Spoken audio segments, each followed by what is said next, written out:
बाबा साहब अम्बेडकर का जो प्रभाव भारत के संविधान पर है वो अब केवल भारत के संविधान तक सीमित नहीं रहा। ये जो आंदोलन का प्रभाव जो है इतना ज्यादा विशाल हो गया है कि अब वो पूरे देश और दुनिया में बाबा साहब अम्बेडकर की विचारधारा का प्रभाव हम ये कहें कि एक राष्ट्र के प्रतीक के रूप में आज वो बहुत बड़े पैमाने पर एस्टेब्लिश हो। नहीं तो जो कांग्रेस पार्टी गांधी गांधी गांधी का जपने वाली, हाथ में बाबा साहब का फोटो, सर पर बाबा साहब का फोटो लेकर घूम रही है, तो कांग्रेस ये कह चुकी है या मान चुकी है कि गांधी भारत के राजनीति में अप्रासंगिक हो चुके हैं। ये बहुत बड़ा डेवलपमेंट है। भारत की राजनीति से गांधी पूरी तरह से अप्रासंगिक हो चुके हैं। बीजेपी सावरकर को थोपने की कोशिश कर रही है, मगर सावरकर के पास बहुजन समाज का कोई जनाधार होने का कारण ही नहीं। इस देश में एक और एक ही विचारधारा और एक ही आइकॉन के रूप में, राष्ट्र निर्माण के रूप में, केवल संविधान नहीं, हम संविधान निर्माता कहकर उसको बहुत सीमित भाव, ये राष्ट्र निर्माण का जो काम हुआ है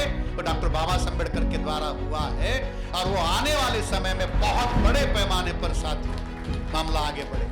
इसलिए बीजेपी हो या कांग्रेस हो, ये जो बाबा साहब अम्बेडकर के प्रति जो दिखावा जो चल रहा है, इस चीज को जानने समझकर हम लोगों को साथियों अपने आंदोलन के फैसले करने पड़ेंगे। हमारी लड़ाई की दिशा हमारे महापुरुषों ने तय की है, उसी दिशा और उसी रणनीति पर साथियों एक कारवां चलेगा। हम समाज में इस बात को लेकर जाएंगे कि भाई तुम घर घर तिरंगा लेकर चले थे, इतना सारा ड्रामा आपने किया, लोगों को घरों में झंडा लगाने के लिए कंपल्सन किया। अरे भाई, लोग झंडा तब लगाएंगे जब उसके पास घर होगा। लोगों के पास घर ही नहीं है और आप उनको कंपल्सन करवाया था कि घर घर तिरंगा लहराओ। जिस सरकार ने घर घर तिरंगा की बात कही, वो लोग घर घर संविधान की बात नहीं कर रहे। तो हमने ये निर्णय लिया कि ये जो सारा साजिश बीजेपी के द्वारा बाबा साहब अम्बेडकर के विरोध में जो साजिश की गई है, उसका पर्दाफाश करने के लिए साथियों पूरे देश भर में जागरण और प्रबोधन के बहुत सारे कार्यक्रम साथियों हम लोग करेंगे।